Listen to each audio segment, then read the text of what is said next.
আম্মা আয়েশা সিদ্দিকা রাদিয়াল্লাহু তাআলা আনহা বলে, একদিন দয়ার নবী আমার কোলে মাথা দিয়ে শুয়ে আছে, এমন করে পূর্ণিমা চাঁদ উঠেছে। আমি আয়েশা আল্লাহ নবীর মুখের দিকে একবার তাকায়, আর আকাশের চাঁদের দিকে একবার তাকায়। আমার নবী বলেছিল, আয়েশা রে কি দেখো তুমি? বারবার একবার আমার দিকে তাকাও, আসমানের দিকে তাকাও। আম্মা জান আয়েশা সিদ্দিকা বলেছিলেন, ইয়া রাসূলুল্লাহ, ইয়া হাবিবাল্লাহ, হুজুর আকাশের চাঁদ দেখি আর আপনাকে দেখি। আয়েশা কি দেখতে পেলে? আম্মা জান আয়েশা বলেছিলেন, হুজুর আসমানের চাঁদেতে দাগ আছে, আমার কোলের চাঁদে কোনো খুঁত দাগ না।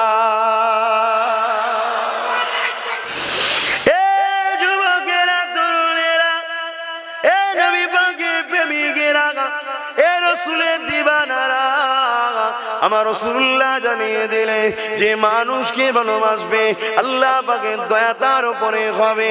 এই যুবকেরা, তরুণেরা, আব্বারা, আল্লাহ নবী একদিন রাস্তা দিয়ে যেতেছিল। নবী আমার দেখতে লাগলেন রাস্তার ধারে একটা বুড়ি বসে আছে, গলায় তার 3টে ঠাকুরের মূর্তি রয়েছে। আল্লাহ নবী দেখতে লাগলেন বুড়ির কেউ খোঁজ নিতে না, বুড়িকে কেউ জিজ্ঞাসা করছে না। আল্লাহ নবী রাস্তা ধারে বুড়ির পাশে বসে গেলে। নবী আমার বসে গিয়ে মা বলে বুড়িকে ডেকেছিল। বুড়িকে যখন মা বলে ডাকে, আরবিতে উম্মুন বলে। এই বুড়ি তখন চোখ তুলে আমার রাসূলুল্লাহ দিকে দেখতে লাগলো, কারণ যে সময়ে ময়া ভরা ডাক দিয়েছে, ওই সময়তে মাকে ছেলেরা হত্যা করে দিত। আল্লাহ নবীর এই ময়া ভরা ডাক শুনে বুড়ি অবাক হয়ে গেল। আল্লাহ নবীকে বলতে লাগলেন, বাবা, ছেলে রেখে তুই বাবা, আর কি সুন্দর তোকে দেখতে রে বাবা। আমার রাসূলুল্লাহকে এত সুন্দর দেখতে ছিল। আম্মা আয়েশা সিদ্দিকা রাদিয়াল্লাহু তাআলা আনহা বলে, একদিন দয়ার নবী আমার কোলে মাথা দিয়ে শুয়ে আছে, এমন করে পূর্ণিমা চাঁদ উঠেছে। আমি আয়েশা আল্লাহ নবীর মুখের দিকে একবার তাকায়, আর আকাশের চাঁদের দিকে একবার তাকায়। আমার নবী বলেছিল, আয়েশা রে কি দেখো তুমি? বারবার একবার আমার দিকে তাকাও, আসমানের দিকে তাকাও। আম্মা জান আয়েশা সিদ্দিকা বলেছিলেন, ইয়া রাসূলুল্লাহ, ইয়া হাবিবাল্লাহ, হুজুর আকাশের চাঁদ দেখি আর আপনাকে দেখি। আয়েশা কি দেখতে পেলে? আম্মা জান আয়েশা বলেছিলেন, হুজুর আসমানের চাঁদেতে দাগ আছে, আমার কোলের চাঁদে কোনো খুঁত দাগ না।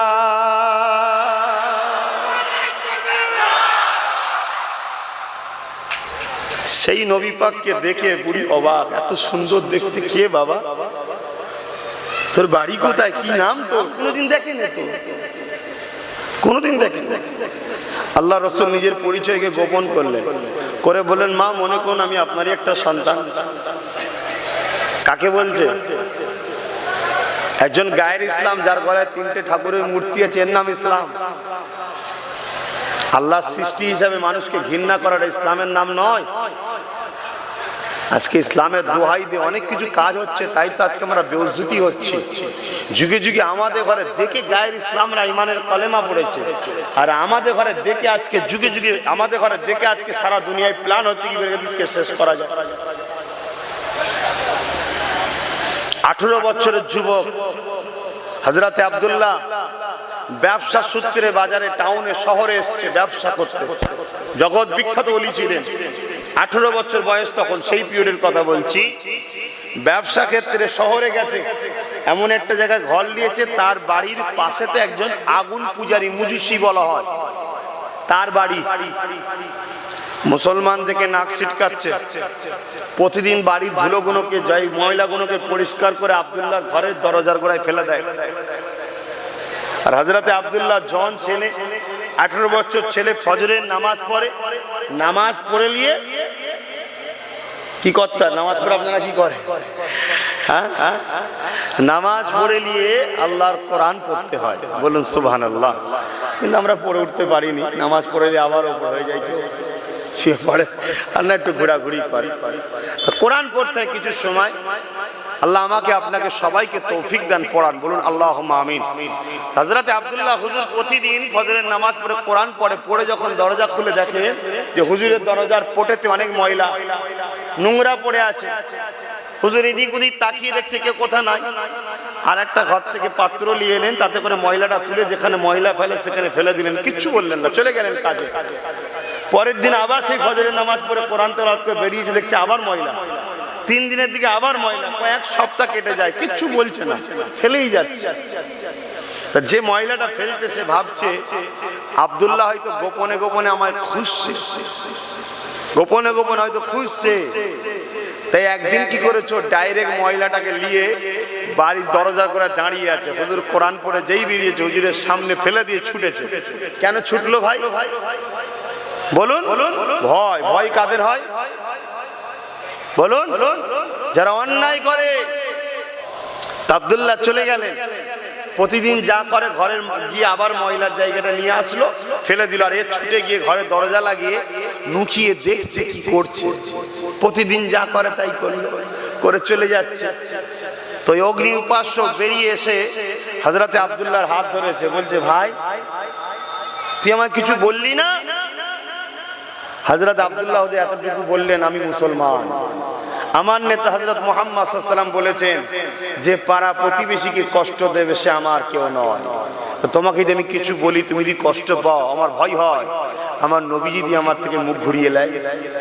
তখন অবাক হয়ে গেল, ইসলাম এটা বলে? হ্যাঁ এটা বলে। ও আরো জানতে চাইল আমার রাসূল সম্বন্ধে। একদিন নবী দিওয়ানা হয়ে রাসূলের গোলাম হয়ে গেল। জোরে বলুন সুবহানাল্লাহ। আর আজকে আমাদের কি অবস্থা?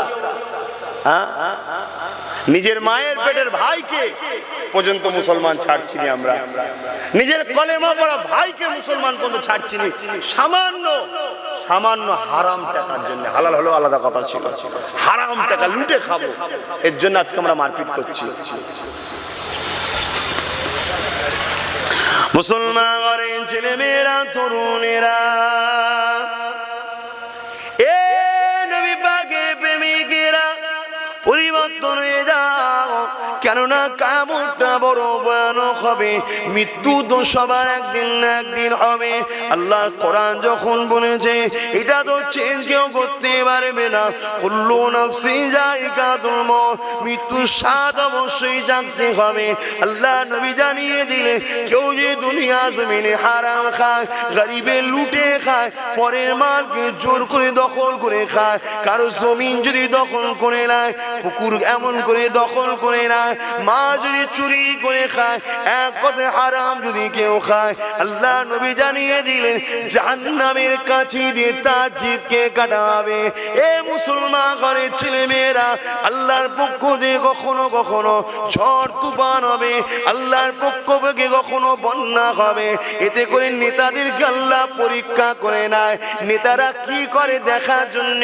এইগুলো হয় ওই সময় নেতারা যদি নেকি কামাতে পারে, গরিবের যদি সেবা করতে পারে, বিপদগ্রস্ত মানুষের পাশে দাঁড়াতে পারে, তাদের অধিকার যদি পাইয়ে দিতে পারে, দুর্নীতি যদি না করে, আল্লাহ নবী জানিয়ে দিল যে নেতা দুনিয়ার জমিনে ইনসাফ প্রতিষ্ঠিত করবে, ন্যায় বিচার প্রতিষ্ঠিত করবে, আল্লাহর সৃষ্টির সেবা করবে, মানুষ জাতির কল্যাণের কথা ভাববে, আমি রাসূলুল্লাহ জানিয়ে দিই কাল কিয়ামতের ময়দানে যেদিন মাথা এক হাত উপরে আল্লাহ সূর্যকে নামিয়ে দেবে, নফসি নফসি করতে থাকবে, যেদিনে কোনো ছায়া থাকবে না, ওই সৎ নেতাকে, ওই সৎ লিডারকে আমার আল্লাহ নবী জানিয়ে দিলে আমার আল্লাহ পাক তাকে আরশে আজিমের ছায়া দেবে।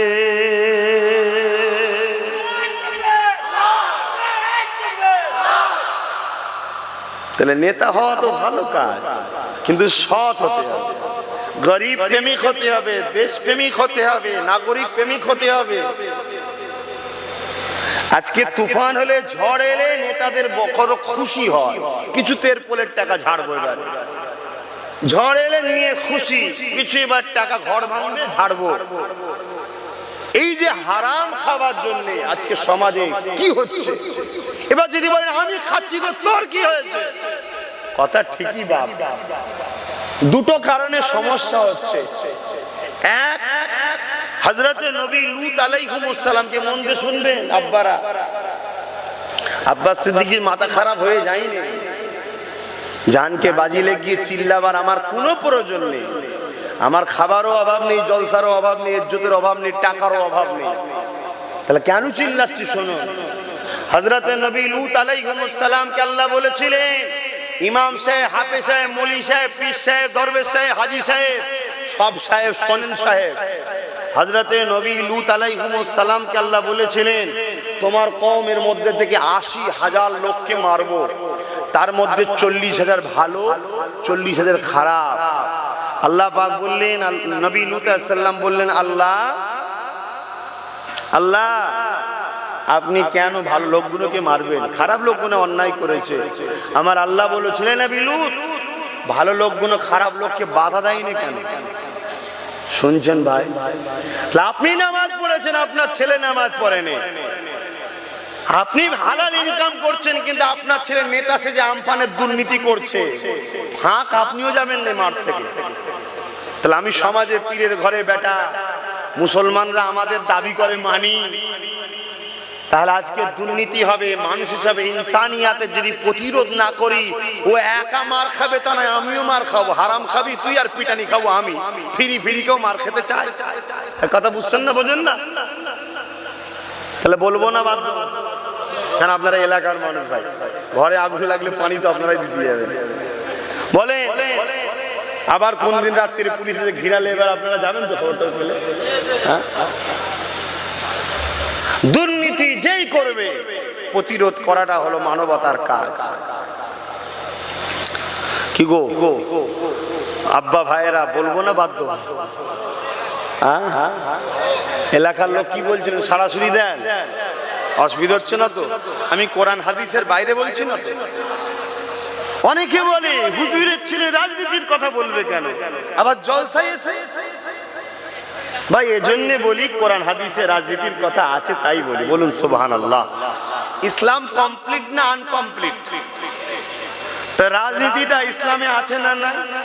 রাজনীতি মানে কি? দেশ ও দেশবাসীর পরিচালনার ব্যবস্থা, ঠিক তো? দেশ ও দেশবাসীকে পরিচালনার কথা ইসলামে আছে না? না। যদি না থাকে তাহলে ইসলাম আনকমপ্লিট, থাকলেই হলো কমপ্লিট। যদি কোনো মুসলমান মনে করে ইসলামে রাজনীতির কথা নাই, সেই ইসলামকে অস্বীকার করলো না? করলো না? ইসলামকে অস্বীকার করলে তার ঈমান থাকে না যায়? কথা মাথায় ঢুকছে? মাথা গরম করলে হবে না। কালকে বেঁচে থাকবেন কোনো গ্যারান্টি আছে? তা কি হবে কবরে গিয়ে? আল্লাহ রসুল বলছে ৯৯টা সাপ দেবে কবরে। কটা? ৯৯টা। সাবধান হও, এতিমকে কাঁদাওনি। অথচ আল্লাহ রসুল বলছে কেউ যদি এতিমের মাথায় হাত বুলায়, সেটা আমি রসুল আমার মাথায় হাত বুলালো। জোরে বলুন সুবহান। কে কি করছে দেখার দরকার নেই। তুমি মুসলিম দাবি করে দুর্নীতি করবে, আমার কওমের বদনাম হবে। ঘোষ পাড়ায়, গয়লা পাড়ায়, হিন্দু পাড়ায় নেতারা দুর্নীতি করছে কি করছে না, সে বিষয়ে আমি বলতে আসছি না।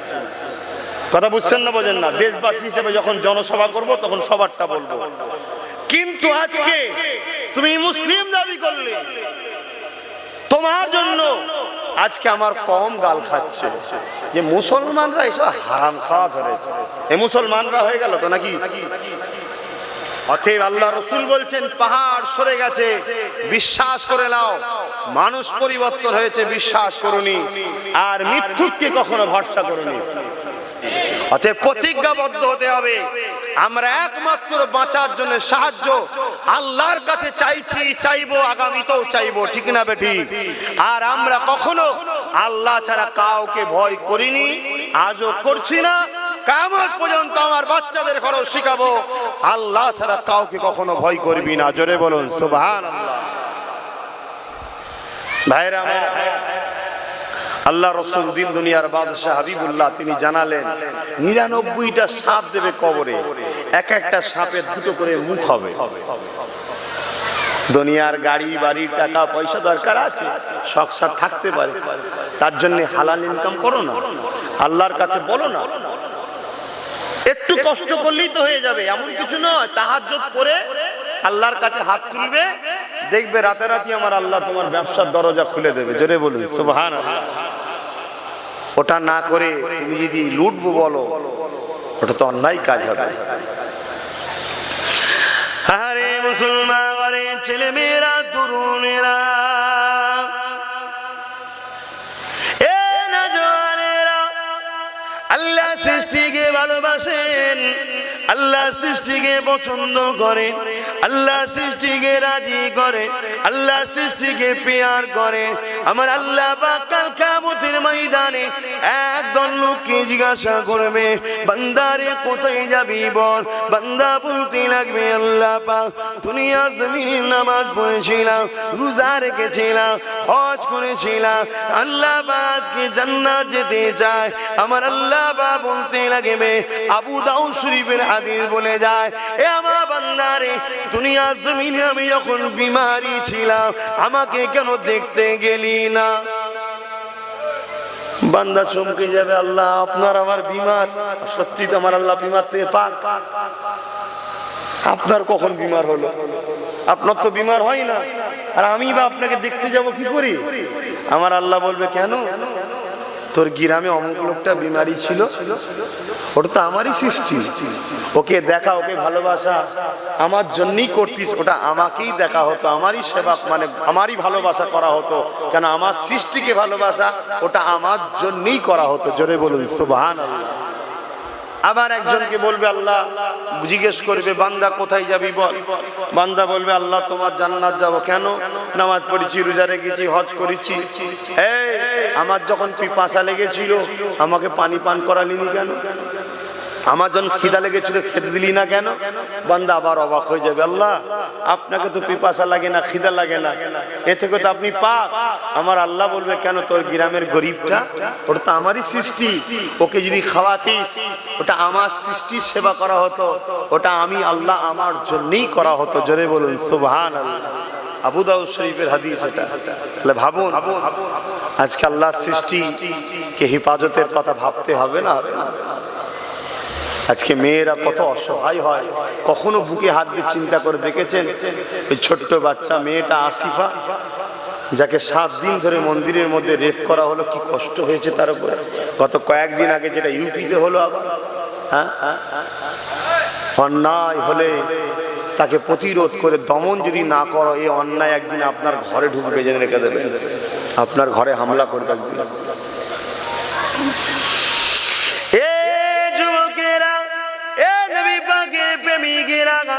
আল্লাহ নবী দি দুনিয়া হাবিবুল্লাহ জানিয়ে দিলে কাল কিয়ামতের ময়দানে আমার আল্লাহ একটা বান্দাকে উঠাবে। ওরে আমার বান্দার এদিকে আয়, হিসাব নিকাশটা আমাকে দে। বান্দা কাঁদতে লাগবে, আল্লাহ পাক আপনি আমাকে সবার সামনে বিউজুদি করে দেবেন না, আপনি আমাকে গোপনে গোপনে জাহান্নামে দিয়ে দেন। আমার আল্লাহ বলতে লাগবে, বান্দারে না একবার তোরা বললাম এটা দেখা, লা তাখনাতু মিন রাহমাতিল্লাহ, আমার রহমত থেকে নিরাশ হয়ে যাস না। বান্দা তোরা আমলনামাটা দেখা, বান্দার আমলনামা আল্লাহ বা দেখতে লাগবে। আমলনামা দেখতে দেখতে দেখা যাবে বান্দার আমলনামায় গুনাহ পাপ অন্যায় ভরা, শুধুমাত্র একটা ভালো কাজ রয়েছে। ওই একটা ভালো কাজ দেখে আমার আল্লাহ বা রহমতের দরিয়া জশ মেরে বলতে লাগবে, ওরে আমার বান্দারে তোর একটা ভালো কাজ পেয়েছি, ওই কাজটা আমার পছন্দ হয়েছে। ওরে আমার বান্দা যা, আমি আল্লাহ পাক আমার রহমতের বিনিময়ে তোকে নাজাত দিয়ে দিলাম।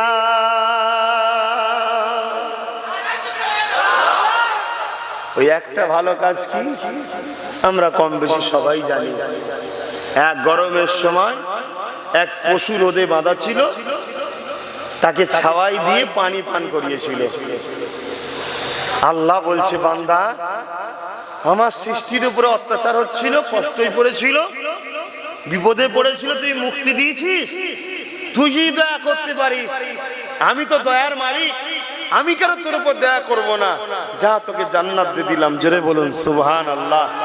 তাহলে আজকে শ্রেষ্ঠ মখলুক আল্লাহ, সেই আল্লাহর মখলুকদের মধ্যে থেকে শ্রেষ্ঠ ধর্ম ইসলাম, সেই ইসলামের মান্যওয়ালা মুসলিম সমাজের যুবকদের ঘরে জোর করে মিথ্যা মিথ্যা মামলা দিয়ে, কাকে জঙ্গি সাজিয়ে, কাকে সন্ত্রাস সাজিয়ে, কার নামে মিথ্যা গ্যাজার মামলা দিয়ে 7 বছর 8 বছর ধরে জেলে তাদেরকে অত্যাচার করে করে মারছে। এটা কি অন্যায় না? অন্যায় নয়। এই অসহায় মানুষগুলোর পাশে দাঁড়িয়ে এদেরকে অসহায় মানুষগুলোকে মুক্তি দিবার চিন্তা যদি করি, ইনশাআল্লাহ কাল কিয়ামতের ময়দানে আমার আল্লাহর রহমতের সাহায্য পাওয়া যাবে। জোরে বলুন সুবহানাল্লাহ। রাসূল একদিন সাহাবাদেরকে নিয়ে যাচ্ছেন, ওই আদ জাতি যেখানে ধ্বংস হয়েছিল, আদ সামুদ জাতি শুনেছেন তো, ওই জায়গাটা যখন নবী পার হচ্ছেন সাহাবাদেরকে বলছেন দ্রুত চলো। সাহাবারা বললেন কেন?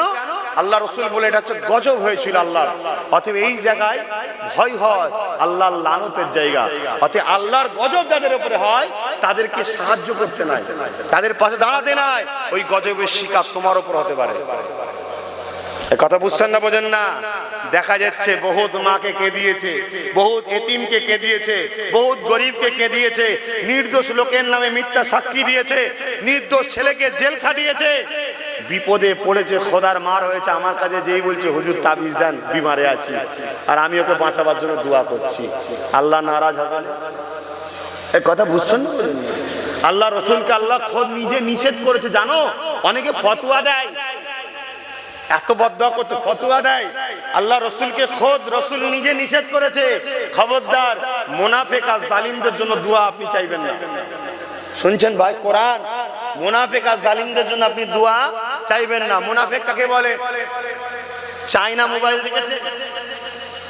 এটা কি স্যামসাং ইন্ডিয়া? তো ভেতরের পার্টস গুলো ঠিক মুনাফিক এই টাইপের, বাইরেটা মুসলমান, ভেতরের পার্টস গুলো সব জালিমদের। কথা বুঝে আসছে না? তো ওই জন্য মুনাফিক কে কখনো এ করতে নাই। আল্লাহ রসুল বলছেন যদি কেউ আমার খানদানের সমালোচনা করে সেও মুনাফিক হবে। অহংকার করছিনি, আল্লাহ আমাকে এই বংশে পাঠিয়েছে। ভাই কথা বুঝে আসছে? আমার কোন কথাটা তোমাদের অসুবিধে হচ্ছে? আসো আলোচনা করি, ঠিক না বেটি? আল্লাহ নবীর 1000 বছর আগে জানিয়ে দিলেন, আমার উম্মত উম্মতিরা, আমি রাসূলুল্লাহ আমার বড় ভয় হয়। সাহাবা হুজুরা জিজ্ঞাসা করলেন, ইয়া রাসূলুল্লাহ, হাবিবাল্লাহ, হুজুর আপনার কি বড় ভয় হয়? আল্লাহ নবী জানিয়ে দিলেন, আমার সাহাবারা, আমার উম্মত উম্মতিদিগকে প্রকাশ্য দুশমনেরা ক্ষতি করতে পারবে না। আমার উম্মত উম্মতিদের ক্ষতি যদি কেউ করতে পারে তারা হবে মুনাফিক। কারা হবে? আমাদের কাছে সব থেকে ভয়ঙ্কর কে? প্রকাশ্য দুশমন না মুনাফিক? আরে ও তো প্রকাশ্য দুশমন, চিনি আমি। ও আসলে আমি হাতে চুরি পরে বসে থাকবো নাকি? আমি তো রেডি থাকবো, ঠিক না বেটি? কিন্তু ইনি আমায় বলেন, হুজুর খুব ভালোবাসি, একবার আমার বাড়ি চলেন, খুব ভালোবাসি, আপনার জন্য জান দিয়ে ফেলবো।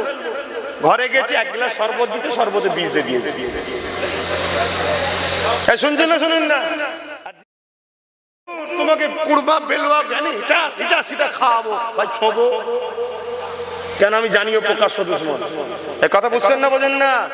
অতএব দেখবে লা ইলাহা ইল্লাল্লাহ মুহাম্মাদুর রাসূলুল্লাহ বলেছে বলে পাগলা হয়ে যাবেন না, নাটক করছে। কেউ যদি মাথায় টুপি দিয়ে ইফতারে বসে, ও তোমার সঙ্গে ধোঁকা দিল কেন? এই টুপিটাকে ও যদি বিশ্বাস না করে তো মাথায় দিল কেন? তাহলে টুপিটা নিয়ে নাটক করা হলো, ঠিক না বেটি? লা ইলাহা ইল্লাল্লাহ মুহাম্মাদুর রাসূলুল্লাহ মানে যদি মানিস নি তাহলে বললি কেন? তার মানে কি ওটা বলে তোমাকে আঘাত করছে, তোমার নরম জায়গা যেটা ভালোবাসার জায়গা, ওই জায়গাতে আঘাত করে তোমাকে ব্ল্যাকমেল করছে। কথা বুঝছেন না, বোঝেন না? অতএব এই ধোঁকাবাজদের থেকে সাবধান, এরা কিন্তু শেষ করে দেবে। কি গো, কথা খারাপ লাগছে?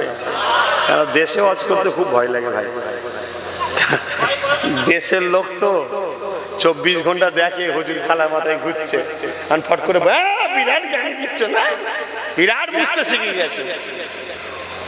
তবে হ্যাঁ, মনে রাখবেন, হাতের 5টা আঙুল সমান নয়, ফুরফুরার 5টা পিসা সমান নয়। এখানে আমি আমার আম্মা আমার আব্বাকে পর্যন্ত ভালোবাসি একটা শর্তের উপরে, শর্ত ছাড়া ভালোবাসি না। সেই শর্ত হলো আল্লাহকে খুশি করার জন্য ভালোবাসি। আমি কি ছেলে বুঝতে পারছেন তো? আমি আমার বাপ মা যারা আমার ছোটবেলা থেকে 10 মাস 10 দিন ধরেছিল, যে বাপ রক্তকে পানি করে আমায় খাইয়ে বড় করেছে, ওই বাপ মাকেও ভালোবাসি স্বার্থে। কি স্বার্থ? আমার সৃষ্টিকর্তাকে খুশি করার জন্য ভালোবাসি, নাই ভালোবাসি? শুনছেন ভাই? তাহলে আব্বাস সিদ্দিকী যখন রাজনীতির কথা বলছে, এটাও মনে রাখবেন শুধুমাত্র আল্লাহ আল্লাহ রসুলকে খুশি করার জন্য বলছে, অন্য কোনো স্বার্থ নয়। আল্লাহ নবী দিন দুনিয়া হাবিবুল্লাহ জনাবে মুহাম্মদ রাসূলুল্লাহ কথাটা বলছিলাম, সেই যে রাস্তা থেকে মহিলাকে তুলে নিয়ে যাওয়া, মনে আছে? নবী যদি একটা হিন্দু মহিলা যার গলে মূর্তি রয়েছে, গায়ের ইসলাম, তাকে যদি রসুল ঘরে নিয়ে যেতে পারে, মা বলে ডাকতে পারে, তাহলে আমি কি শুধু মুসলমানদের বাঁচাবার চেষ্টা করব না আল্লাহর সৃষ্টি মানুষ হিসাবে সবাইকে? একটু কথা বলেন। হ্যাঁ, সবাইকে।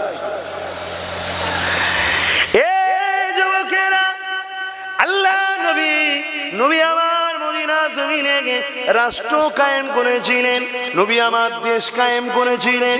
আল্লাহ নবী খোদ নিজে রাষ্ট্রপ্রধান হয়েছিলেন, রাষ্ট্রনায়ক হয়েছিলেন।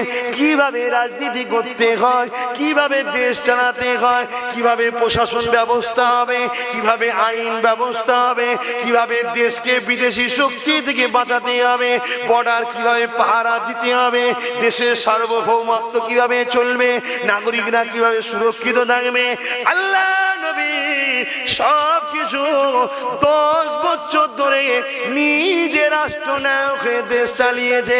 নবী যদি 10টা বছর ধরে রাষ্ট্রনায়ক হয়ে দেশ চালাতে পারে, সেই নবীর উম্মত আমি যদি দেশ ও দেশবাসী সেবার জন্য রাজনীতি করি বলি, তাহলে কি গুনাহ হবে? তো সুন্নাত হবে, সওয়াব হবে। তোমার এত ব্যথা হচ্ছে কেন? তোমার এত অসুবিধা হচ্ছে কেন? না, সব ঠিক আছে, দাদা হুজুরকে কেন জড়ালো? এটা তো শোনা যাচ্ছে নাকি? দাদা হুজুরকে কেন জড়ালো? ভাই আজকে তো বইগুলো আনতে ভুলে গেছি। এখানে একটা দাওয়াত আছে তরুণপুরে, কবে জানো? 14ই কার্তিক। ওই দিনে সব দলিলগুলো নিয়ে আসবো, আজকে বেখেয়াল হয়ে গেছে। ওই দিনে দলিলগুলো নিয়ে আসবো। ভাই দাদা হুজুরের সময় জন্ম নিয়েছিলেন এমন কেউ এখানে বেঁচে আছে? আমিও তো দাদা হুজুরের পেটে জন্ম নিইনি।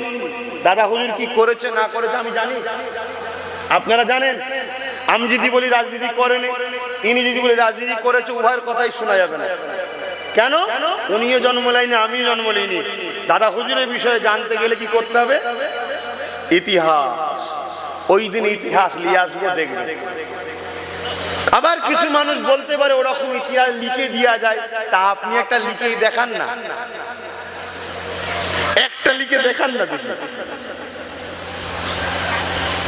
হাসির কথা ভাই। এবার এই কথাটা কেন বলছি?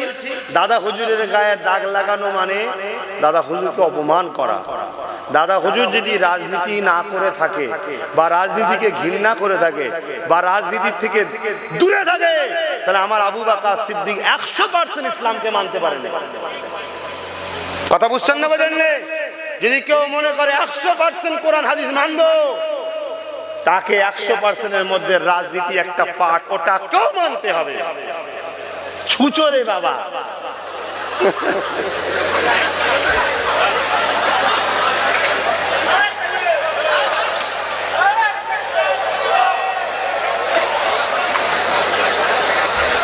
শুনছেন তো নাকি? যতদিন না তোমরা এই ভয় কাটাতে পারবে, ততদিন তোমরা মাথা তুলে দাঁড়াতে পারবে না। একটা ছোট থেকে যদি তোদের এই হাল হয়, তো তোদের ঘরে যখন দুটো মিলিটারি এসে বলবে চলো ক্যাম্পে যেতে হবে, তখন তোদের কি দশা হবে?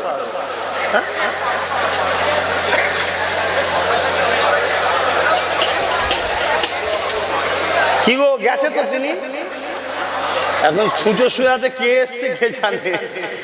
শয়তান ঢুকে পড়ে না তো, যে আব্বাস সিদ্দিকী তো বেশ ভাঁড় খুলে দিচ্ছে।